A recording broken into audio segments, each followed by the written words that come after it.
নমস্কার বন্ধুরা, আরেকটি নতুন ভিডিওতে তোমাদের স্বাগত। পহেলা বৈশাখের পর চলে এলো অক্ষয় তৃতীয়া। তিথি কখন শুরু হচ্ছে, শেষ কখন, পঞ্জিকা মিলিয়ে দেখে নিন। অক্ষয় তৃতীয়া তিথিতে গণেশের জন্মতিথি হিসাবেও মানা হয়। এই দিনে গণপতির পুজো বিশেষ শুভ ফল দান করে। এই তিথিতে গণপতির পুজো করে যে কোনো শুভ কাজ শুরু করলে শুভ ফল প্রাপ্তি হয়। আগামী ৬ বৈশাখ ২০ এপ্রিল সোমবার শুভ অক্ষয় তৃতীয়া। অক্ষয় তৃতীয়া ব্রত। অক্ষয় তৃতীয়ার স্নান দানা দিতে অক্ষয় পুণ্য লাভ।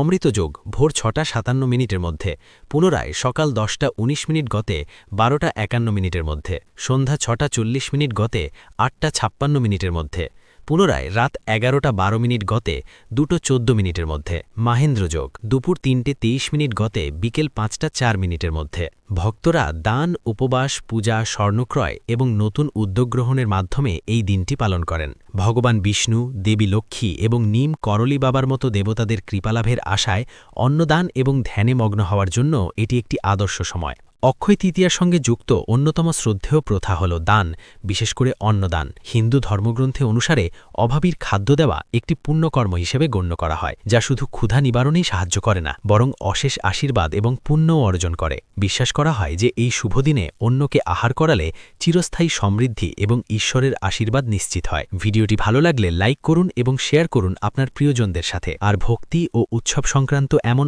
আরও তথ্যের জন্য আমাদের চ্যানেলটিকে সাবস্ক্রাইব করতে ভুলবেন না। সবাই ভালো থাকুন, সুস্থ থাকুন। নমস্কার।